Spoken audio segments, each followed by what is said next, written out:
চুৰৰ বিদ্যা উত্তম শিক্ষা ধৰিব পাৰিলে শিলৰ খুন্দা আৰু গম পালেনে শিলৰ খুন্দা মানে একেবাৰে চেটে।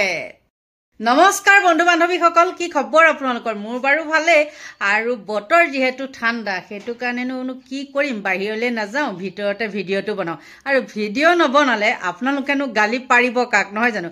গতিকে ভিডিঅ'টোতো বনাবই লাগিব। আৰু আজি ভিডিঅ'টো হৈছে চুৰক লৈ। আপোনালোকৰ যিসকলে নিউজ চাই তেওঁলোকে নিশ্চয় গম পাইছে কালি জিএমচিত এজন চিলনী চুৰ এনকাউণ্টাৰত মৃত্যু হৈছে। আৰু সেই চিলনী চুৰজনৰ ঘৰ এই নামনি চাইডে। আৰু তেওঁ পত্নীয়ে ইমানেই চিঞৰি মানে বকিছে, বাপৰে, কথাতে কয় নহয় বোলে চুৰৰ বৰ্বৰ কথা, নহয়নে বাৰু? আৰু তেওঁ স্বামীজন যদি চুৰ নহয় দেই, এখন থানাই বাৰু কিবা এটা 2 নম্বৰী কৰিছে, কিবা এটা বাৰু ব্যক্তিগত আখেজ আছে, মানি লৈছো। কিন্তু প্ৰতিখন থানাতে তেওঁ চুৰৰ ওপৰতে কেছ, একে মোবাইল চুৰৰ পৰা আদি কৰি চেইন চুৰলৈকে, আনচাই বৰবাৰীটো আমাৰ। গতিকে তেনেকুৱা চুৰ এজন মৰিলে বাৰু আমাৰ বেয়া লাগিবনে? নিশ্চয় বেয়া নালাগে। কিছু ক্ষেত্ৰত পুলিচক গালি পাৰিব পাৰোঁ যে এইটো এনেকুৱাকে বিনা দোষত মাৰিছে, কিবা কৰিছে, একো হেৰি নাই। কিন্তু ধন্যবাদ দিছোঁ সেই চিলনী চুৰ যে মাৰি পেলালে, সেইটো কাৰণে ধন্যবাদ দিছোঁ পুলিচ প্ৰশাসনক। কিয় ধন্যবাদ দিছোঁ শুনক। আজি এজন মানুহে তেওঁ নিজৰ পত্নীক হওক, তেওঁ জীয়ৰীক হওক, এনেই সোণাৰী দোকানৰ পৰা চেইন এডাল আনি কেতিয়াও দিব নোৱাৰে। তেওঁ কষ্ট কৰি যিয়ে পইচা দুপইচা পায় গোটাই সোণৰ চেইন এডাল কিনি দিয়ে, নহয়নে? আৰু তাকে ৰাস্তাত পিন্ধি গ'লে কি কৰে, মানে চুৰে থাপ মাৰি নিয়ে। এতিয়া কিছুমানে ক'ব পাৰে ৰাস্তাত কিয় পিন্ধিব লাগে? ৰাস্তাত নিপিন্ধি ঘৰত চেইনডাল পিন্ধি থাকিব নেকি? হয় নে নহয়? কিছুমান মানুহৰ সেইটো এটা চখ ন, সোণ পিন্ধাটো এটা চখ। আৰু প্ৰায় মানুহৰে সেইটো সোণ বোলা বস্তুটো মাইকী মানুহৰ বিশেষতে বহুত মানে মূল্যৱান বস্তু বুলি ভাবে। আৰু তেনেকুৱা এটা ইমান মূল্যৱান বস্তু, তেওঁলোকৰ ইমান মৰমৰ বস্তু এটা যেতিয়া পিন্ধি থাকিব আৰু সেইডাল কোনোবাই ওপৰতে আহি পেলাই থাপ মাৰি লৈ গুচি যাব আৰু নিজে আজাদিত থাকিবগৈ, নহয় জানো? গতিকে তেনেকুৱা এটাক মাৰি পেলালে আমি চকু পানী টুকিম নেকি? নিশ্চয় নুটুকো। আপোনালোকে টুকিব পাৰে, মই কিন্তু চকু পানী নুটুকো। মোৰ বহুত ভাল লাগিছে মাইকীজনীয়ে যে এনেকে চিঞৰি যে সেইখন পুলিচক গালি পাৰি আছে। আপোনালোকে নিজে কওকচোন, সেই মাইকীজনীও চুৰনি নহয় নে বাৰু? তেওঁ মতাটোৱে যে চুৰ কৰিবলৈ যায় তেতিয়া তেওঁ মানে একো গম নাপায়। নিজৰ মতাটো নিজৰ বিচনাখনৰ পৰা যেতিয়া আঁতৰি গৈ পেলাই চুৰ কৰিবলৈ মানে লগ হৈ পেলাই ঘূৰি ফুৰে তেতিয়া তেওঁ হ'লে গম নাপায়। আৰু এতিয়া যেতিয়া মাৰি পেলাইছে, তেতিয়া মানে মাৰি পেলাইছে বুলি কৈছে মানে কি আৰু, পলাবলৈ ধৰিছিলে, ভৰিত গুলিয়াই দিছে, তেওঁ মৰি গৈছে। ঠিকে আছে, যিকোনো প্ৰকাৰে মৰিছে সেইটো মুঠতে ভাল কথা। চুৰক এনেকৈ মাৰিব লাগে। আজি সেই চুৰটো বুলিয়ে নহওক, চব চুৰকে মাৰিব লাগে। এতিয়া কিছুমানে কৈছে দেই, মানে কিছুমানে এটা আৰু মানে কমেণ্ট কৰিবলৈ আহিছে, যিটো নিউজ মই মানে লৈছোঁ। তেওঁলোকে কৈছে কিয় হেৰি কৰিব লাগে, মুছলমান এজন যদি আজি সেইটো চুৰ হ'ল হয় তেতিয়াহ'লে মাৰিলে ঠিকেই কৰিলে, নহয় জানো? এতিয়া ক'ত দৈমাৰী, ক'ত শৰ্মা, ক'ত বসুমতাৰী, এইবিলাক মাৰিলে তেতিয়া তেওঁলোকৰ মানে গা ফৰফৰণি উঠে, নহয়নে বাৰু? গতিকে মাৰিছে খুব সুন্দৰ। আৰু যিমান চুৰ পায় সিমান চুৰকে এনেকৈ এনকাউণ্টাৰ কৰিলে বহুত সুখী হ'ম, আৰু তেতিয়াহে চুৰবিলাক নাইকিয়া হ'ব। গতিকে আপোনালোকৰ মাজলৈ এই দুটা কেনেকুৱা তেওঁলোকৰ চুৰৰ ঘৈণীয়েকৰ মানে বৰ্বৰ কথা আহকচোন চাওঁ। ৰনেশ দৈমাৰীক আগতেও বহুত বাৰী ভাল হৈছে, ঘৰৰ পৰা 4বাৰ 5বাৰ উঠে আনে, আজাৰা থানাই উঠি আনছি, যিকোনো গাড়ী উঠি আনে, মোবাইল উঠি আনে, ছোৱালীক অপমান কৰে, যিকোনো ক্ষেত্ৰত কেছ হলিয়ে ইয়াক উঠে আনে। বিনা কেছত যেমান কেইটা কেছ দিছি চব বিনা কেছ। এইবাৰ ধৰছি ভাত খাওঁতে, কিন্তু ইয়াক এৰেষ্ট কৰা থানাত দেখাছি 12টা কেছত, দিছপুৰ, লতাশিল, বশিষ্ঠ, জালুকবাৰী, পল্টাং বাজাৰ, চানমাৰী চব এৰেষ্ট কৰা দেখাছি। সি কেছ কেইটা গোটাই খাই কেনে 4 মাহ পিছত সি নিজে জামিনদাৰত খাৰা হৈ কেনে মই নিজে লৈ গৈছো। কিন্তু ইয়াক বিনা দোষত আমাৰ কুমৰী কাটাৰ পৰা ঘৰৰ পৰা 4বাৰ 5বাৰ গুৱাহাটীত থানাই, আজাৰা থানাই আৰু পাণবাজাৰ থানাই, ৰঙিয়া থানাই উঠি আনি কেনে গুলিয়াম বুলি কয়, আৰু সি ভয় কৰে, গুলিয়াম বুলি কয়। কিন্তু সি খবৰটো কেনেকে পালে?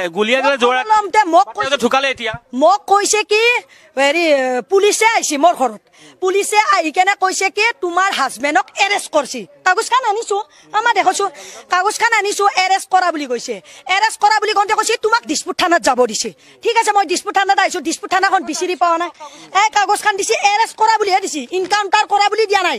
ইনকাউণ্টাৰ যদি কৰিছে, ইনকাউণ্টাৰত পিষ্টলত গুলি থাকিব লাগে, ইয়াতে ভৰিখন ভাঙি গেছি, কত ইঞ্জিয়ৰ নাই, কত কি নাই, খালি ইয়াতে ইনকে কলা পৰি আছে, ফাঁচি দিয়াৰ দৰে চকু দুটাত অলপমান হেৰি ইনজুৱাৰ হৈ আছে ইনজুৱাৰ মানে কলা পৰিছে আৰু কতো একো নাই আৰু আইচত বৰফ হৈ আছে মানুহটো ধৰলি একেবাৰে টাইট হৈছে অপৰাধী কৰিছো ইয়াক সি এটাই কথা কয় বাৰে বাৰে মোক বিনা দোষতে এৰেষ্ট কৰে কি কাৰণত এৰেষ্ট কৰে মোক বিনা দোষতে এৰেষ্ট কৰে পুলিচে ভাল হ'ব নেদে সি থানাতো থাকিছিল থানাৰ পুলিচে নাৰখো বুলি কৈছে কোৰ্টত যাই কিনে মই হেৰি কৈছো কিন্তু কথা হ'ল কি সি নাথকো বুলি কৈছে গতিকে সি আমাক ন্যায় লাগে ঠিক আছে সি যদি অপৰাধী মাৰিছে গুলি মাৰিছে গুলি মাৰাটো দেখাব লাগে কতো ইনজিঅৰ হোৱা নাই সি কত গুলি খাওয়া নাই সি বিয়া খাই কব বিচাৰিছে এই মৃত্যুটো ৰহস্যজনক হৈ আছে এৰেৰ মাজত তাৰ মানে খালি খিমকি হৈ আছে ৰহস্যজনক কৰিছে আৰু মানুহটো বিয়া খাই আছে আমি জানো আৰু স্পষ্ট এটা হেৰি আন্দাৰ উৰফে মইদুল আলী থানাত আছে থানাত বৰ্তমান সি আছে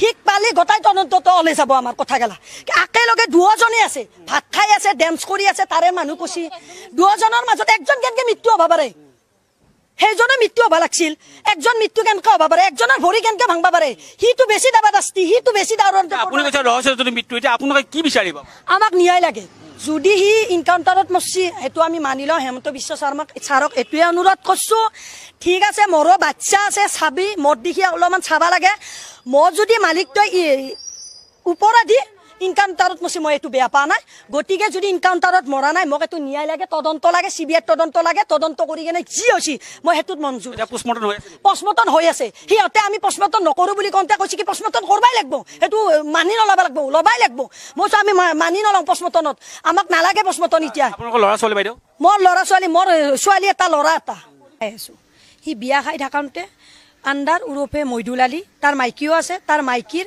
মাইয়াকৰ ছোৱালীৰ বিয়া অনমুহূৰ্তত তাতে বিয়া খাই আছিল বিয়া খাই থাকোঁতে ইহঁতে ধৰি কেনে আৰু ৰাইট চাইডৰ ভৰিখনত সি খোজকাঢ়বাই নৰে দাউৰবাও নৰে আৰু ক'তো আকৌ কৰবা নৰে সেই মানুহটো যদি ইনকাউণ্টাৰত মৰছি ইনকাউণ্টাৰত যদি মৰিছে ইনকাউণ্টাৰত তাতে দেখাব লাগিছিল মোক পুলিচে খবৰ দিছে ইয়াৰ পৰা দিছপুৰ থানাৰ পৰা আমাৰ আউটপোষ্ট থানাত কৈছে কি মানুহটো এৰেষ্ট কৰিছোঁ এৰেষ্ট কৰা বুলি দি দিছে এৰেষ্ট কৰা বুলি আহিছোঁ কিন্তু মই মানুহটো যেতিয়া এৰেষ্ট কৰা বুলি দিছপুৰ থানাত গুচি গ'লোঁ দিছপুৰ থানাত বিচাৰি পোৱা নাই গতিকে দিছপুৰ থানাত বিচাৰি নাপাই মই GMC আহিছোঁ GMC 2টা বজালৈকে বিচাৰিছোঁ বিচাৰি কেনে মই লাষ্ট মুহূৰ্তত মই আৰু যাব খুজিছোঁ দিছপুৰ থানাত তেতিয়া ফোন আহিছে আছাম পুলিচ বুলি ফোন আহি কেনে কৈছে তুমি ৰমেশৰ কি হয় মই কৈছোঁ মই ৰমেশৰ ৱাইফ হওঁ কৈছে কি ৰমেশে হেৰি ভাঙাহৰ মেডিকেলত আছে ভাঙাহৰ থানালৈকে আহক কৈছোঁ ছাৰ মই ইয়াতে আছোঁ কৈছে ঠিক আছে ইয়াতে আহক তাতে গ'লোঁ তাতে নাই বুলি ক'লা পষ্টমৰ্টমত যাওক কৈছে পষ্টমৰ্টমত নহয় বেলেগ ICUত যাওক ICUত আছে ইমানটো ভালেই আছে ICUৰ পৰা কৈছে কি আৰু পষ্টমৰ্টমত আহক লাষ্টত তাৰ লাষ্ট মুহূৰ্তত আমি যেতিয়া লাষ্টত দেখালোঁ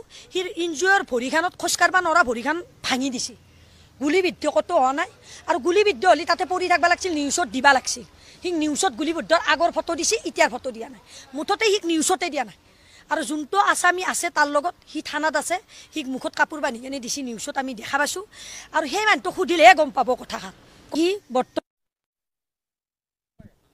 ৰমেশ দৈমাৰী 30টাৰো অধিক গোচৰত জড়িত যাৰ কেছ ৰেফাৰেঞ্চবিলাক আমাৰ হাততে আছে আৰু গোটেই কেছবিলাক হৈছে ডকাইতিৰ কেছ স্নেচিং কেছ আৰু ক্ৰাইম এগেইনষ্ট প্ৰপাৰ্টি কেছ আৰু যোৱাকালি জালুকবাৰীত যিটো ঘটনা ঘটিল পিষ্টলটো পৰি গ'ল চেইনডাল স্নেচ কৰি লৈ গুচি গ'ল সেইটো বগাই আছিল ভিডিঅ' চাই কিনে মানুহটো গৰাকীয়েও আইডেণ্টিফাই কৰিছে আৰু আমিও আইডেণ্টিফাই কৰিছোঁ আৰু আমাৰ তেখেতে 10 তাৰিখে জেলৰ পৰা ওলোৱাৰ পাছত 17 তাৰিখে বৰবাৰীৰ ওচৰত এটা স্নেচিং কৰিছে সেইটোৰ ভিডিঅ' আমাৰ হাতত আছে সেইটো বগাই আছিলে তাৰ পাছত এই গোটেই কামবিলাক আৰু লোৱাৰ আছামৰ বিশেষকৈ কামৰূপ মঙলদৈ গুৱাহাটী বগাৰ লগতে বগাৰ ভনী জোঁৱাইক হৈছে ৰমেশ দৈমাৰী এওঁলোকে এই ধৰণৰ কামবিলাক যে কৰি আছে এইটো সকলোৰে জ্ঞাত আৰু পুলিচেও সকলোৱে জানে আৰু এইকেইদিনত আমাৰ যিখিনি স্নেচিং আছিল তাতো তেওঁলোকেই জড়িত আছিল আৰু কালিৰ যোনটো ঘটনা ঘটাৰ পাছতে আমাৰ যোনটো অপাৰেশ্যন চলিছিলে সেই অপাৰেশ্যনটোৰ কালত তেখেতক আমি নলবাৰীৰ পৰা ধৰি আনিছোঁ ধৰি অনাৰ পাছত তেখেতে লিডিংটো ৰিকভাৰী কৰাব গৈছিলে আৰ্মছ এটা লুকুৱাই থৈছিলে তাৰপাছত আৰ্মছটো যেতিয়া উলিয়াই কিনে পুলিচলৈ ফায়াৰ কৰিছে তেতিয়া পুলিচে চেল্ফ ডিফেন্সত ফায়াৰ কৰিছে বাকী তাৰপাছত তেখেতক ট্ৰিটমেণ্ট কৰা হৈছে ডিউৰিং ট্ৰিটমেণ্ট তেখেতে মৃত্যুবৰণ কৰিছে সেইটোৱে কথা আৰু আপোনালোকৰ সকলোৱে সেই মাইকীজনী ভাষ্যখিনি চাই কেনেকুৱা লাগিল বাৰু আৰু সেই মাইকীজনীয়ে বাৰু লাজ পোৱা নাইনে আৰু তেওঁ নিজ মুখেৰে স্বীকাৰ কৰিছে তেওঁ মতাটোৰ ওপৰত ক'ত কিমান কেছ আছে কি কেছত য'তে ত'তে তেওঁক ধৰি আনে সেইটো তেওঁ নিজ মুখেৰে স্বীকাৰ কৰিছে কিয় ধৰি আনে তেনেকুৱা সেইজন বুলিয়ে নহয় আৰু বহুত তেনেকুৱা প্ৰমাণ পাইছোঁ য'ত মানে চুৰ হ'লে সন্দেহ থাকিবই নহয়নে বাৰু আৰু তেনেকুৱা কেছত চাগে তেওঁ জড়িত হয় আৰু পুলিচ প্ৰশাসনে নিজে কৈছে যে তেওঁক CC কেমেৰাত মানে বন্দী হোৱা নিজে দেখিছে ন CC কেমেৰা চাই পেলাইহে মানে বিয়া ঘৰৰ পৰা উঠাই আনিছে আৰু বিয়া খাইছেগেও ক'ত তেওঁ চাগে সেইজনৰ ঘৰত যে বিয়া খাবলৈ গৈছে হয়তো তেওঁ চুৰ হ'ব পাৰে ঠিকটো নাই গতিকে সেই মাইকী মানুহজনীক মানে এটাই লাষ্টত ক'বলৈ বাধ্য হৈছোঁ তেওঁক যাতে অকণ সাহস দিয়ক আৰু দুনাই যাতে তেনেকৈ এজন চুৰ লগ নাপাওক তাকেই কামনা কৰি মোৰ ভিডিঅ'টো সামৰণি মাৰিছোঁ বাই বাই